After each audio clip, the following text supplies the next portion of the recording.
Os atiradores de elite sempre desempenharam uma função especial. Com seu treinamento e armas especiais, eles são capazes de eliminar o inimigo com precisão mortal a longas distâncias.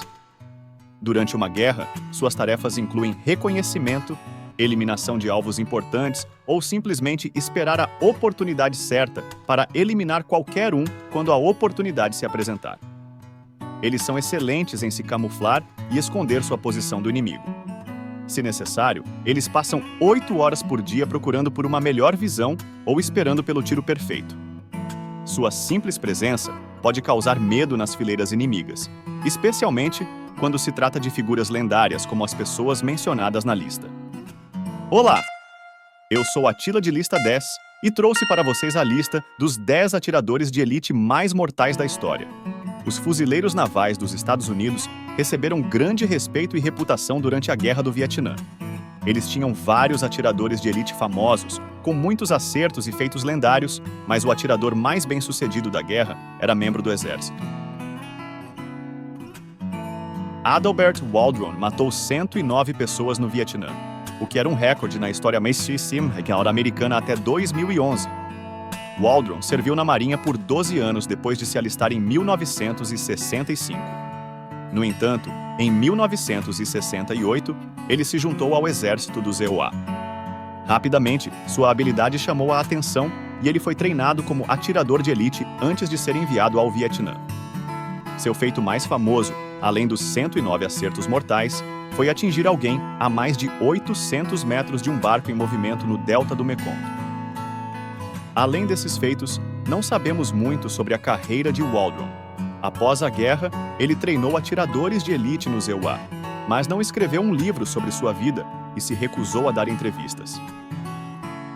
Finalmente, ele morreu aos 62 anos em 1995. Em 2011, o recorde de 109 acertos de Waldron foi quebrado por Chris Kyle, um atirador de elite americano extremamente famoso.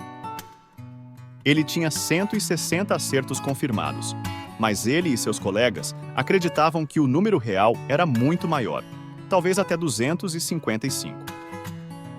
De qualquer forma, 160 já era um número impressionante e ele também tinha o 10º tiro à distância mais longa do mundo, com um alcance de 1.920 metros.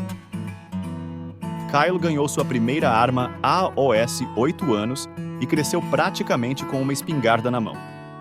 Seu pai o levava para caçar desde jovem, e você verá que isso é um traço comum entre muitas das pessoas desta lista. Kyle serviu em uma unidade de elite da Marinha e foi implantado no Iraque 4 vezes, lutando contra insurgentes. Primeiro, havia uma recompensa de $20 mil por sua cabeça, que posteriormente aumentou para $80 mil. Após sua aposentadoria, em 2013, um veterano dos fuzileiros navais o matou em um campo de tiro quando Kyle tinha 38 anos. O próximo atirador de elite em nossa lista é uma figura menos conhecida da história e de uma guerra menos conhecida. Ranjit Premasiri Madalana foi um atirador de elite do Sri Lanka que lutou na Guerra Civil do país. Esta guerra começou em 1983 entre o governo e o grupo étnico Tamil, especificamente a organização Tamil Eelam Liberation Tigers, que é considerada um grupo terrorista. Madalana se voluntariou para o exército do Sri Lanka em 1991, aos 22 anos. Após seu treinamento, ele serviu como soldado de infantaria comum antes de ser treinado como atirador de elite em 2000. Como atirador de elite, ele eliminou 217 membros do grupo Tamil Islâmico durante os combates. Ele perdeu a vida em 2009, apenas 20 dias antes do fim da guerra. Zhang Taofang, um atirador de elite chinês, é notável não apenas por seus 214 acertos confirmados, mas também pelo fato de que alcançou essa impressionante contagem em apenas 32 dias, sem o uso de um telescópio. Taofang se juntou às forças chinesas em janeiro de 1953, pouco antes do fim da Guerra da Coreia daquele ano. Após um início instável, no qual ele disparou muitos tiros sem acertar, ele começou a estudar o ajuste de mira de sua arma e experimentar novas técnicas. Ele rapidamente se destacou e, em poucos dias de treinamento, começou a eliminar alvos com sucesso. Em fevereiro, Houve um dia em que ele fez 9 acertos mortais em 7 pessoas, o que era uma taxa de sucesso notável, mesmo entre atiradores de elite experientes. Pouco se sabe sobre sua vida após a guerra, mas ele permaneceu nas fileiras do exército chinês até sua aposentadoria em 2007. Lyudmila Pavlichenko, conhecida como Lady Death, ficou famosa durante a Segunda Guerra Mundial. Na União Soviética, cerca de 55 mil mulheres receberam treinamento básico de atirador de elite, e mais de 2.000 delas foram implantadas em serviço ativo. Lyudmila foi a mais famosa e bem-sucedida atiradora de elite feminina, com 309 acertos confirmados. Ela estava prestes a se formar em História na Universidade de Kiev, quando a Alemanha invadiu a União Soviética. Lyudmila se juntou à Frente Oriental no início da guerra, participando dos cercos de Odessa e Sebastopol, enquanto os alemães avançavam pelo país. Sua habilidade logo a tornou famosa, e ela liderou muitas operações para caçar atiradores de elite inimigos. Segundo os registros, ela matou pelo menos 36 deles antes de ser ferida no rosto por uma explosão e retirada da frente. Seu talento e valor como propaganda eram tão grandes que ela foi mantida em segurança e encarregada de treinar atiradores de elite pelo restante da guerra. Ela também visitou o Canadá e os Estados Unidos, onde fez campanha pela abertura de uma segunda frente contra os aliados. Embora fosse altamente respeitada em seu país, nos Estados Unidos ela não foi levada a sério como uma das atiradoras de elite mais mortais do mundo.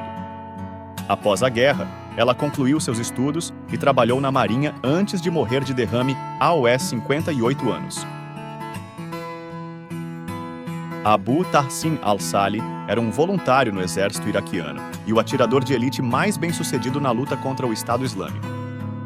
Ele recebeu treinamento de atirador de elite na Bielorrússia no início dos anos 70 e participou de uma série de conflitos ao longo de sua carreira, como a Guerra do Líbano em 1973, onde lutou ao lado da Síria contra Israel, a rebelião de 1974 contra as forças rebeldes e a Guerra Irã-Iraque de 1980 a 1988.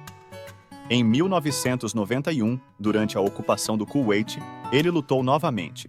E em 2003, quando os Estados Unidos invadiram o Iraque, ele também se juntou à luta. Foi apenas durante este último conflito que ele alcançou sua contagem de 384 acertos confirmados. Antes disso, não havia registros rigorosos de suas realizações de atirador de elite. Ele serviu ativamente de 1973 a 2017, quando finalmente foi cercado pelo inimigo e morto. Após sua morte, ele se tornou uma figura lendária nas comunidades xiitas e é lembrado com grande respeito e veneração. Matthäus Hetzenauer cresceu nos Alpes austríacos e se tornou o melhor atirador de elite da Alemanha nazista aos 20 anos de idade. Sua infância nas montanhas e a caça regular com seu pai eram partes importantes de sua vida anterior. Ele foi recrutado aos 17 anos, mas originalmente serviu na defesa da fronteira alemã. A partir de 1942, ele recebeu treinamento como infantaria e artilharia a pé nas montanhas, mas seus superiores perceberam suas habilidades. Em julho de 1944, ele chegou ao fronte de Carpathian, onde passou 10 meses.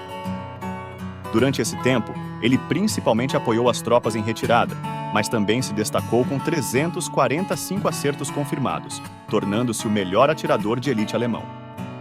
Além de seu número extraordinário de mortes, ele também alcançou um tiro com alcance de 1.100 metros, o que ainda é uma conquista notável hoje, mas era incrível com as armas da década de 1940.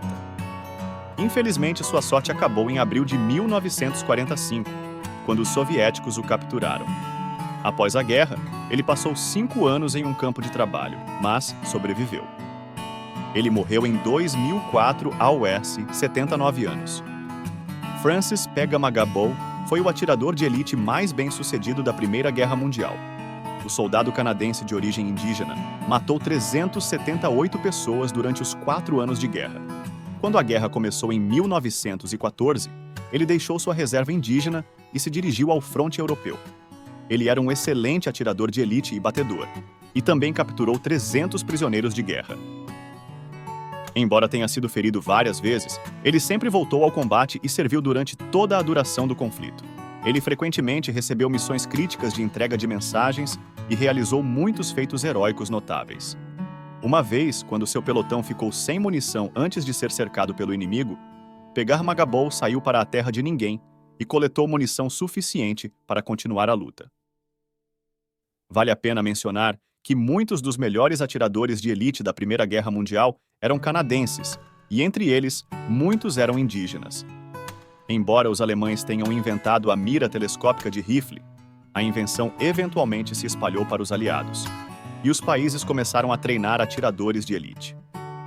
Ivan Sidorenko foi o atirador de elite mais mortal da história da União Soviética. Ele nasceu em 1919 em uma família de camponeses. Ele abandonou a escola secundária e a faculdade em 1939, quando foi convocado para o serviço militar. Após o treinamento, em 1941, ele participou da Batalha de Moscou, uma batalha travada principalmente em terreno urbano. Sidorenko se autotreinou como atirador de elite durante a batalha e se tornou um caçador altamente eficaz de soldados inimigos.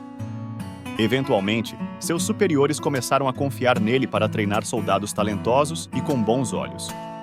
Eventualmente, ele teve sua própria equipe e conduziu missões reais. Após a Batalha de Moscou, ele foi enviado para o primeiro fronte báltico, onde principalmente treinou atiradores de elite e participou de poucas batalhas reais. Durante sua carreira, ele foi ferido várias vezes, mas o ferimento mais grave ocorreu em 1944, na Estônia. Depois disso, ele foi proibido de voltar ao campo de batalha por seus superiores, pois era considerado muito valioso para ser arriscado. Ele treinou atiradores de elite até o final da guerra, a uma distância segura do combate. Ele é creditado com um total de 500 acertos confirmados, além de ter treinado pelo menos 250 atiradores de elite. Simo Häyhä, apelidado de A Morte Branca, é indiscutivelmente o melhor atirador de elite da história mundial. Sua posição no topo da lista é inquestionável, pois seus acertos confirmados chegam a pelo menos 505, mas alguns relatos sugerem até 542. Ele serviu nas fileiras finlandesas durante a Guerra de Inverno de 1939 a 1940 contra a União Soviética. Durante 98 dias de serviço ativo, ele obteve uma média de cerca de 5 mortes por dia. Havia dias em que ele fazia 25 mortes. Simo Häyhä era um caçador desde a infância e tinha uma compreensão profunda dos efeitos do ambiente em suas balas, além de ser excepcionalmente habilidoso em avaliar distâncias e mirar com precisão. Ele usava um rifle sem mira telescópica, com a mira ajustada para 150 metros, e a maioria de seus tiros era feita a essa distância. Ele raramente errava o alvo e tinha um talento especial para ocultar sua posição. Ele abafava o som de seus tiros com neve, derramava água na neve para evitar que a neve se erguesse após o tiro e usava inúmeras outras táticas para confundir e aterrorizar as tropas inimigas. A história da Morte Branca se espalhou rapidamente entre os soldados inimigos. No final, uma bala explosiva o atingiu em 1940, quando a guerra chegou ao fim. Ele sobreviveu, mas ficou em coma por um tempo. Depois de se recuperar, ele viveu uma vida tranquila como fazendeiro, caçador e criador de cães. Ele morreu em Dius 1002, AOS 96 anos. Espero que esta informação tenha sido útil para você. Se tiver mais alguma pergunta ou precisar de mais informações, sinta-se à vontade para perguntar.